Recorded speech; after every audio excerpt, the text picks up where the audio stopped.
This is Andi Purewal for Boxing News. I'm joined by trainer manager Dave Coldwell here in Liverpool. Dave, always a pleasure. Get to do in a bit more of a relaxed circumstances here today. How are you? I'm very good. I'm very good. Yeah, I'm looking forward to it. I like fight weekends. Liverpool's always been a great fight city. Always been a great fight city for me. So it's nice being back up here. Back up here, and you're here with Muhammad Ali this time. His fourth outing as a pro. What are you hoping he shows in his next time? Progression.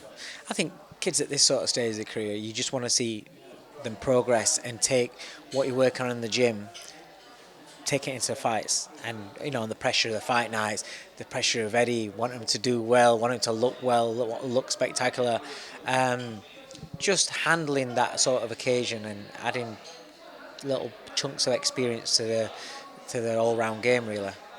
You have quite a young stable now, Dave. Obviously, you've kind of somewhat you had that huge successful run with obviously Tony, with Fowler, with the McDonald brothers, and now you're very much so bringing fighters through. How do you find that transition of those massive nights, and those nights still come for your young guys, but really bring them through from the beginning of their careers?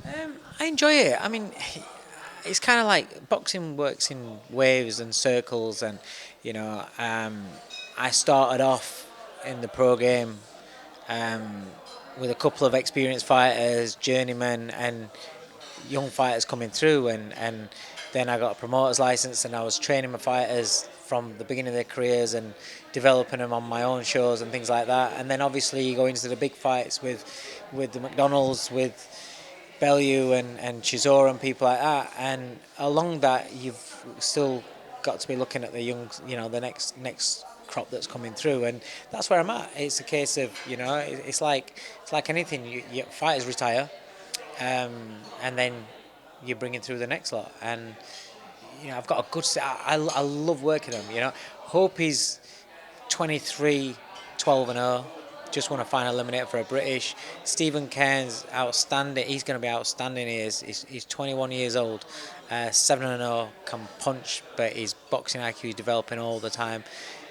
In LA at 3-0, his first couple of fights, you got to understand this kid's not fought since he was 15, so he's only ever fought kids. And then all of a sudden he's sparring men and going to America and sparring world champions, and then coming back here and sparring men. I'm putting him in with people that are literally trying to rip his head off. And so throughout the tough spars, not tough physically, but mentally, where you're under pressure and you're having to be on it all the time, you're not able to get away just because you're fast, be able to pick and choose when you work, and putting him in uncomfortable situations. And he's developing so well, and you saw a glimpse of that on his third fight, which was his last outing. Very impressive. Slowed it down a little bit. That's the thing, because he's super fast. He's got unbelievable speed.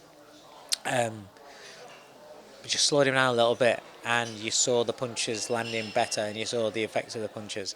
And so I just want progression on that, I've got Ellis Price that's turning pro soon, Hope, his brother, who's an outstanding amateur. He again, he's only 20 years old, so yeah, it's exciting. How do you find trying to manage the expectations around them when, say, they're 6, 7, 8 and they're at that point, and obviously when the British boxing fans see where they're going, they kind of want to see tougher tests produced maybe a bit sooner than what you might like or what a promoter might like. How do you find trying to manage those expectations so that you can guide them in the path that you feel is best suited for them?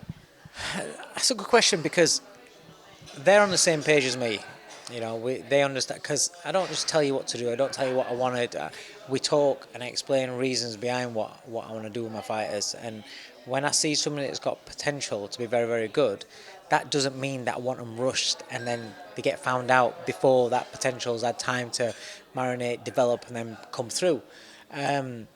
So the clash is between me and the promoter, because obviously promoters want to push them, but you're still talking about like kids that are 7, 8, 9, 10 fights. That's still embryonic. Go back to your Calzaghes, your Hattons, your people like that, your Nigel Benns, people. Do you know what I mean? You're talking about fighters that are still at the infancy of their career. And I just feel at the moment it's difficult, because I look at boxing in terms of development, and I think, don't judge us now while you're a young kid. be judged at the end of your career. And, you know, the problem is the promoters, I don't understand, because they've got TV ratings and subscriptions and things like that to deliver for. So I understand it. I've been a promoter myself. I understand it. I'm not digging them out, but that's where the different sides of the fence sort of like clash, is that they need to deliver that product quicker. So they see a kid that's got potential and looks like he's got something, they want to rush him onto the main shows and they want to rush him into bigger fights and turn him into stars. But I just feel that that doesn't produce the depth and the abilities and the experience and the, you know, it probably gives them a shorter shelf life at that higher level. Then they get found out, and then the promoter kind of like, it falls out of love them. And I haven't got a problem with putting the younger kids in test. Look at Hopey's record, right? He's fought some good fighters. He's had good opposition all the way through. I haven't had a problem with that. But at the same time, it has to be kind of like on my terms, where even through those fights, it was never a case of just go out there and blast these kids out and look $1 million. No, it's gather the information and gather the experience and your knowledge about yourself on the fight situation. So then when you get into 12 rounders, you can handle the 12 rounders. So his last 2 fights have been slated for 10 and 12 rounds against experienced fighter in James Beach, and then against a good unbeaten fighter that's had won more fights than what Hopey had. And you saw the 12 round fighter in him start to come out. And this is what, with somebody like him, he's a different sort of, he's not a knockout merchant. People aren't going to appreciate him for that. It's going to be a different type of boxing, which is boxing. Where I've got somebody like Stephen Cairns, Ali as well, these kids are a little bit more where they've got that vicious, Hopey's got a vicious spite in him as well, but they've got the power and they've got that kind of aspect to them where they want the knockouts first. So it's putting that education in them, but saying, okay, go and get rid of him, but doing it in a smart manner that doesn't bite on your arse when you start stepping up to 10 and 12 rounds.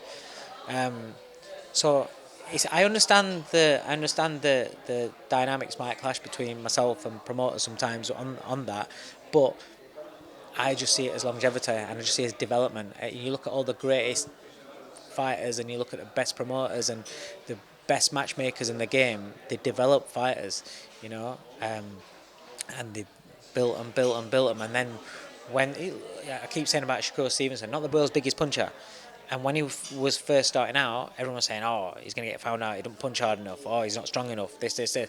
But Top Rank just kept stepping it up a little bit, and then when he's ready to be let off leash, it's like, right, okay, there you go, that's it.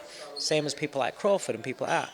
So everybody's got an opinion, but when I've got my trainer's hat on, then I'll look to do the best that I can to stall that and not be rushed. But with some fight, listen, I get it. Promoters need stars, but I just think maybe while you've got a big star, be promoting and building the profile up of the other fighters that are coming through, but you can do it in different ways. Like you've got different grade prospects, like they're at different stages. So you promote them as in, this kid's ready to be let off the leash, rah, this kid's bubbling under, he's coming through, this kid's a brand new novice. Do you know what I mean? And you can kind of like build them and market them in different sort of ways, really. I want to come on to and reflect on Hopey's most recent win shortly, but just to kind of stick with this card, Dave, this coming weekend, Haney-Prograis, Jack Catterall, the main event. In his heyday, Haney-Prograis was one of the best fighters in the world.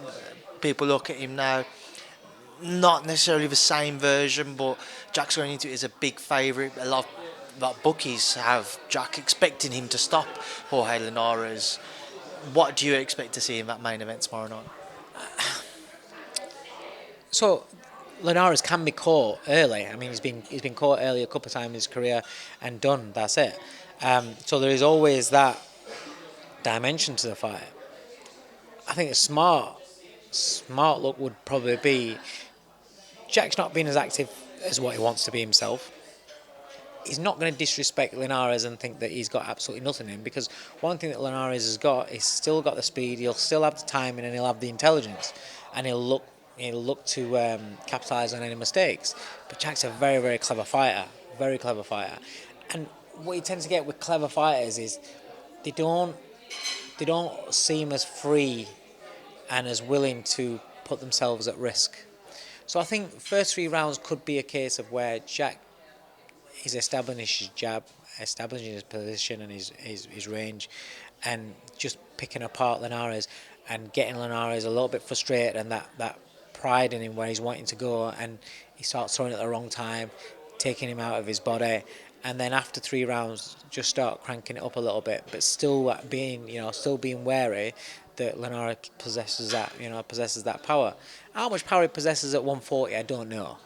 That could be a big factor as well, because if he catches Jack on the gloves and on the shoulder a little bit, and he thinks, do you know what, he ain't got anything that can trouble me, then he's free to be let off the leash and go through the gears sort of thing, and look to really, put on a dominant and destructive sort of performance. I think anything after 6 rounds, I would expect Catterall to get him out of there. But if Linares pops him with something that he doesn't like, then it could be a little bit longer. Dave, let's go back to Sheffield. Hopey's last outing a couple of weeks ago now. Quite an up and down fight for him. Had to come through the fire a little bit and then took over as the rounds progressed, and obviously came away with that stoppage victory there. And then obviously we had the news that followed with Coghill unfortunately suffering a bleed on the brain. Thankfully, from what's come out, he seems to be recovering now, which is great to hear. But so that's obviously great to hear. But just a reflection on Hopey's performance for fighting, obviously what you've made of Connor's issues since. Well, firstly, I mean, when we got the news about Connor, because obviously I spoke to him in the ring, and so you follow him follow him back on Instagram, and you start just dropping a message, or well done, blah blah. He was talking about having he'd offered to come up and spar with Hopey and everything, and so you think everything's fine, and you see him, he's on, I think he'd gone to Blackpool with his family or something like that, and then I get word that he was in hospital, and I was like, what? So yeah, that was horrible news, and heartbreaking for Hopey. Hopey was really upset, really shook about that as well. But I was in touch with him. I messaged, because I got told he was like conscious and everything. He was in hospital under observation and precaution. And yeah, so I was always in touch with him on messaging, and also spoke to Steffi's manager. It's just heartbreaking because he kind of announced himself on the domestic scene in that fight. Lovely kid, gave it everything, and then for that to happen, it just reminds you, and it just points out to you that this sport it's dangerous. It's a dangerous sport, and again, when people love to criticise fighters and they want to see this, want to see that, sometimes you've just got to understand, and just things like this happen, and it kind of makes you realise, in the grand scheme of things, every single fighter that gets in that ring deserves some respect. No matter what level they are, they're going in there, they're the ones that are taking the shots and getting it in the head. It's not nice at the best of times, and at the worst of times it can be tragic, and it can be life changing.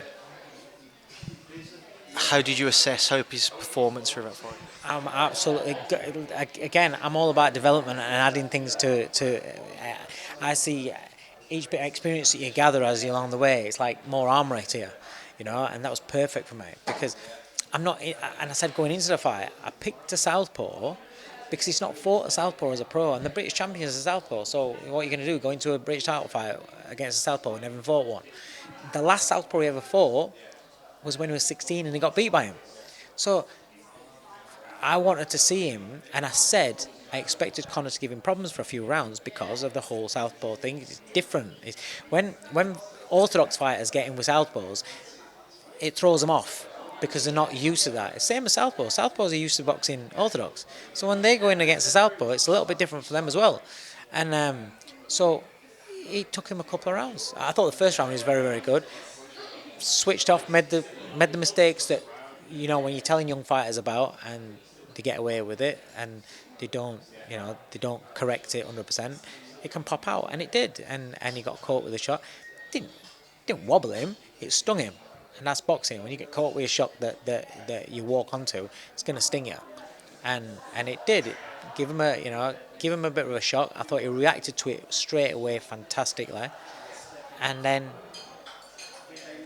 figured his way through the puzzles. I'm all about my fighters having puzzles and figuring their way through it. And I thought, if being honest, when I was scoring it, when I watched it, I thought he won the first round. I thought Coghill, and I said to him, Coghill's probably got the second, third, fourth, and fifth. That's how it probably be. I mean, in the third and fourth, they were quite close, not a lot, but he would land a shot where everyone's going, ooh, and I'm like, you're going to lose those rounds. But then after that, 6, 7, 8, 9, 10, 11, 12, it was all open, and that's what I'm about with him. That's what I expect from him, and that's what he's kind of like being coached throughout. It's all right to lose a couple of rounds in a 12-rounder, and you are going to lose a couple of rounds in a 12-rounder. And also, what happens if you're losing 2 rounds on trot, 3 rounds on trot? Have you got the mentality to turn that round? And he ticked all them boxes for me, because that's what happens in world title fights. Speaking of world title fights, that night delivered for Leigh Wood once again. You know him as well as anyone, Dave. Seems to be the general consensus was he was considerably behind on the cards, and he just pulls out the shot from the gods, as it was called at the time. You might disagree with that because he carries that power, but yeah, just what more can you expect from Leigh Wood at this stage? It's just another standard Leigh Wood night, innit? That's how he does it. It does things the hard way. It does things the tough way. In all fairness, I thought Josh Warrington were brilliant. I haven't seen Josh Warrington as good as that, probably since Frampton, maybe. I thought he were outstanding. He was sharp. His feet were really good, closing range, getting back out. His defence was good until he... I think he got... Not taking anything away from Leigh, obviously, but sometimes when... And this is what you try and tell your fighters in the gym. If you get knocked down, don't let it affect what you're doing. If you get tripped, if you stumble, if you fall, if it's a slip, if you get a point deducted, sometimes the emotions can get to you. And if you let the emotions get to you, you then make a mistake. And I kind of think that's what he did. But that's boxing, and he made a mistake. He's an experienced fighter. He made a mistake, he rushed on, and he walked straight onto something that wobbled him. And then the follow-up, about half a dozen punches, everyone booming on the button. Unbelievable finisher. And fair play to him, he did so well to get up. And Leigh done it again. But it's very... His family. I cannot imagine being his family, because the emotional roller coaster it must be to watch him fight is horrendous. Must be glad that you're not working with him now. Following that. I can just be a fan. Dave, obviously, I don't believe it's been confirmed by the WBA, but I know Leigh's posted about it, that he's vacated his title now. Every intention of moving up to 130, I'm sure you'll agree that's the right move for him. The names being mentioned, if he wants to fight over City Ground, obviously the rematches with Michael Conlan, if depending on what happens with Jordan Gill and Josh Warrington rematch, or Joe Cordina. What do you think, or what would you like to see for Leigh at the City Ground? I'm a fan. I want Warrington rematch. I think the first fight was brilliant. I think the only fight that could potentially sell, and I still think it's a tough sell to sell the whole stadium, but the only fight that gives that like almost full sort of feeling is him against Warrington. Because no disrespect to Cordina, brilliant fight, and I also think that's a much harder fight for Leigh to go into. I'll be honest with you, I think Cordina is a special talent. I think he's outstanding. And so I don't see the Cordina fight happening at the Forest Ground, and I don't think it sells the Forest Ground out anyway. But that's such a hard fight to go to Forest Ground for, in front of all your fans. Who else is there? Conlan, yeah, there's always that. Not if Jordan beats him. But Yeah, but I don't think again. That's a trade fight. That's a fight I would love to see, but that's not selling out the city ground. Listen, I'm not a promoter. I'm not the promoter. It's not my money, and this is why I think a lot of fans get too wrapped up in. It's his money. If he wants to, if he wants to lose money, fair enough. Don't care. It's not our money. I would love to see the Navarrete fight because it's a good fight, but because I've already seen the Warrington fight and I know what kind of fight that was, and it had all that controversy at the end. If you want, it makes sense. Do that as a rematch. Remember Froch Groves won. That had all controversy. So 20,000 at MEN, good crowd, really good crowd. On the back of the controversy, look what it's sold on in rematch. And then it's like happy days. Go for it again. I think it'd be a great fight. We mentioned Michael Conlan. Obviously, he's had his fight with Jordan Gill announced, Dave. I just want an understanding on kind of where things sit with yourself and Jordan. Are you still working together, or has Jordan kind of stepped away from that now? What are your thoughts on the fight? Just everything to do with Jordan. Yeah, he's been up in Sheffield 10 years, and not a lot of people know he's got missus down there, in Peterborough where he's from, Chatterish where he's from. So when you're living up in Rotherham 5.5 days a week, it doesn't leave a lot of time to do things that normal couples do. Just spend time with each other, go here, go there, and so it gets to a stage in somebody's career when you're not young anymore and you're not, it's not chasing the dream and putting everything into that dream. Sometimes you got to make life choices that are going to make you happy. And Jordan's he's been part of my family for the last 6 years. He's close with my home family. My little boy looks up to him. He's been a fantastic role model for my little boy. To lose him out of the gym and out of our lives, it's not nice because he's a nice kid. He's a lovely kid. He's got no edge to him whatsoever. But he's got to be happy. And if he's not happy, and I say this about every fight, it doesn't matter. You have to be happy because you can't get the best out of yourself if you're not happy. Boxing's hard. It's a hard slog. And if you're just sat in a flat after training on your own and you're alone with your thoughts and you're missing, not just his missus, he's close to his mum and dad and his sister. They're a really wicked family. One of the best families I've ever come across in my life. So when you're not around that all the time, you're gonna miss it. I couldn't do it, mate. I'm up here this weekend, and I hate being away from my family just for a weekend. I couldn't do what these fighters do. So I understand it. I totally get it, and I just want him to be successful in what he does and be happy in what he does. And he's got a big fight against Conlan, so I want him to win it. Whoever that's with that he's going to work with, I hope it's Ben. I know we still speak all the time with John, and I know he was out helping Leigh in training, and it's a good setup. So it's not too far for him to travel each day. So I hope that's where he ends up. What do you make of the fight with Conlan? I think it's a good fight. Listen, both fighters are coming off for getting done.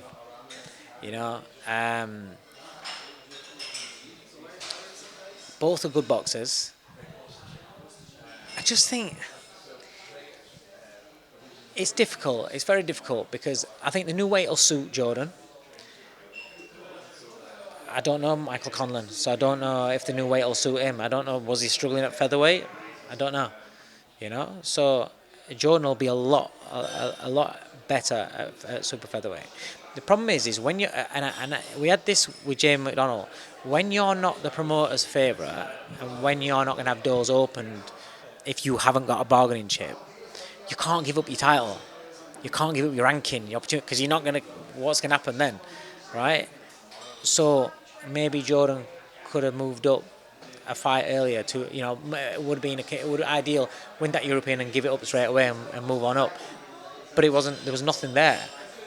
So he had to stay there again, and you look at the photos, the weight, he wasn't good for that fight. It was one of those where it was hitting the numbers and everything seemed great, but then on the weigh-in, when you look at me, you think, fucking hell. And then the way that he's never shown that in the gym where he just couldn't hold a shot. You know, he was sparring some good fighters and never showed none of that. So I'm giving him the benefit of the doubt that it was the weight. So you'll see a better version of him. He's just got to allow himself to let his talent come out. He's got to not put any brakes on himself. Dave, will Tony Bellew be returning at Bridgerweight? No. Seen him entertain the conversation in previous interviews of him potentially coming back and challenging the champion there. Yeah, but isn't he fighting Badou Jack or something like that? There's a lot going on. For a little division like that, there's a lot of confusion going on with it. No, I don't think so. Have you ever had that conversation with Tony if he would return to the ring? It's none of your business. That's not a no, so everyone's going to start thinking, oh wait, there might be a chance then Tony's going to return. I don't know, you'll have to ask him. Well, he did do some interviews earlier in the week, and he said that if he was to return, he returned for the glory, not the money. So he don't need the money. He's been smart with his money. He don't need money. Dave, away from him, Ebony Bridges, Avril Mathie, December 9th on the Haney-Prograis card. How did this fight come about? Obviously, there have been criticisms because Avril obviously suffered the defeat to Ramla Ali. Her record doesn't necessarily suggest that she'd be able to compete with Ebony, but yeah, just how did you land on this fight and your thoughts? I don't know, I'm not a manager. In terms of deserving world title shot, I'm going to get shot down here, right? But it happens a lot. It doesn't mean it's right, but it happens a lot in women's boxing. Come on, a lot of them, they're getting world title shots after a few fights, and they win it, run with it, congratulations, well done. If you get given an opportunity, you are not going to turn it down. You know, you're not. And some deserve it more than others. Some, you know, don't get the world title shots when they deserve it. So if you get a world title shot, take it and run with it and see what you can do. Same can be said for Ebony. Did she deserve a world title shot when she was given an opportunity? I can't remember, was it Shannon Courtney that had a world title shot? If you can go through so many of them, where if you're going to compare it to the men's game, then they won't even be fighting for area titles at that sort of stage, at that sort of level. But not all, but some. And this is, you know, people saying that about this fight. Yeah, I agree. How she got a world title shot, but she has. It's not my job. I don't look after her. It's not my job. I train Ebony Bridges. So all I'm looking at is that's the opponent and that's it. What do you expect from this fight then? What, before or during? just give me your preview for the fight. All I'm seeing is people talking about the poster, because and it's like, but if that's how they want to build it, if that's how it's gonna, you know, attract eyes, then fair play to them. Oh, listen, you can say yes, but it's not traditional. Yes, but you shouldn't. You know, it should be the boxing that does the talking. 100%. But it's not like that these days. We saw that the other week with the KSI. It doesn't matter. It doesn't matter. But it's not just a new thing. How many people out there that aren't real boxing fans will know the history and records of people like Meldrick Taylor, Julio Cesar Chavez, people like that? Great fighter. Chavez gets up about 89-0. People don't know that. People just talk about Floyd Mayweather getting to 49-0 or whatever. But if you're not a star, you can still be a very, very good fighter, but you're just not going to get the acclaim. You're not going to get the spotlight. And in today's world, with social media, they've got an easy platform to make themselves known. You've seen fights getting made over social media, and then all of a sudden they catch fire because you've seen promoters where they've seen two interactions between two fighters on Twitter and go, do you know what, I can make that. There you go. And the fight becomes big and it gets made. So, who am I to say, if you've got something that's an asset to you, why not use it? You know? Dave, Haney-Prograis headlines that December 9th, Bill. What's your thoughts on it? That's a good fight. That's a really good fight. Press conference the other day? Do you know what? I've not yet. No, I've not managed to catch it. Do you know Regis Prograis? When he boxed Josh Taylor, I know he got beat, but I remember watching that fight and thinking he's good. I became a fan all of a sudden, overnight, and I was excited about his future and what was going to happen with his career. And then nothing happened. And I know he's world champion now, but still his career's not done anything. And it's like, how? Why? And this fight now, this is his opportunity to kind of like get reborn because he's just won world title, but kind of like in the spotlight and thrust himself right up there in the conversation of big name fighters. But Devin Haney, I think he's outstanding talent. He doesn't get the love. I'm not comparing him to Mayweather, but in the terms of boxing, the way that people look at him as a boxer, he's not got that warmth. He's not got that love. He is just pure boxing. He won't take a risk unless he has to, and so it doesn't endear him to the fans as much. But he's an outstanding talent. I can't see anything other than a Devin Haney win, and I think he'll look really good doing it. The week after that, we're treated to another fantastic fight, still stateside, still a matchroom show, Bam Rodriguez and Sonny Edwards. Now, yeah, he's divided opinion. It seems to be very much so. The UK public are very much so backing Sonny, and then the Americans are backing Bam. What do you think goes down in Arizona? It's not a case of, because I'm UK, I'm backing Sonny. That's a case of, who do you want to win? I'd love Sonny to win. But I'm a big fan of Bam Rodriguez. I love how he boxes. So skillful. The only thing I'm going to say, and I think this is what gives Sonny the advantage, is that Sonny will stick to what he's good at, and that's it. He won't care what you think, I think, the crowd there think, the Americans think. He won't give a shit about them. If it means it's a boring fight, Sonny will stick to it and win the fight. I think in Bam, you have to go to him to get the best out of him. Sonny ain't going to do that. I don't think Sonny's going to do that. And I don't think Bam's looked as good when he's had to go looking for his opponents as what he has as when they've come to try and take his head off. And so, for that reason, I favour Sonny Edwards. Take it back a few weeks prior to that, Taylor Cameron 2, or Cameron Taylor 2 rather, repeat or revenge? Katie Taylor, I think, has been fantastic for the sport as a whole, for women's boxing, obviously. But I can't see her beating Chantal Cameron. I really can't. I think, I can't, right, I can. But she has to literally go back to her amateur days, and sustain it for 10 rounds. Hit, run. Every time Cameron comes in anywhere near, grab hold, turn, centre of ring, hit, run again. Because I thought in the first fight, I thought it was so one-sided. And I thought she was getting hurt as well in that. She's got big old balls. She's tough as, she always has been. But I just felt going into that fight, I was worried for thinking that all the fights, the rounds, the accumulation of wear and tear and everything was starting to take an effect on her. And then in Chantal Cameron, she's fighting somebody that's very, very good and big and just outstanding. And I can't see revenge. I can't. And just the final one, Dave. Next weekend, Fury-Ngannou. Will we be shocked? Do you know, the only thing is that's grabbed me attention on that is the advert. I thought the advert's amazing. It's literally the best promo video I've seen. So fair play to them for that. Brilliant. Whoever come up with that, brilliant. I might watch it because of that. I'm not arsed. I genuinely am not arsed about it. Do you know why I'm not arsed more?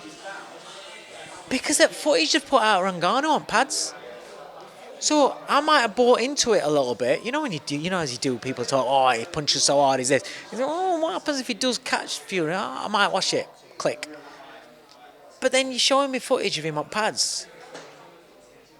And he's slow as fuck. He's genuinely so slow.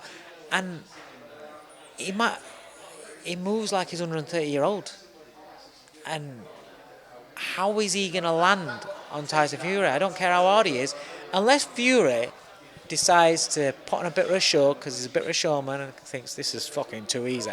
I'm just going to stand here, and he switches off and he allows him to hit him. He's got no chance. And also, is this monster puncher? But don't they wear these little 6 ounce, like hardly anything? Is it 4 or 6 ounce? Oh, 4 ounce. So little 4 ounce gloves that are just literally covering the knuckles. No wonder he fucking hits hard, right? Stick some 10 ounce gloves on him. His power's not going to be the same. It's not going to be the same. It's different. It's different. And so even if he does catch him, does it have the same effect? I can't see anywhere at all, anywhere. There's more chance of me waking up tomorrow with your hair than there is Ngannou winning. Well, then, folks, you might as well lump on Tyson Fury points or put a bit of knockout there, whatever you fancy. But yeah, Dave, I appreciate your time. Appreciate you stopped by to do this interview. Obviously, good luck with Muhammad Ali tomorrow night, and I'm sure I will catch up with you again soon. Thanks for speaking to me and Boxing News. Nice one, thanks.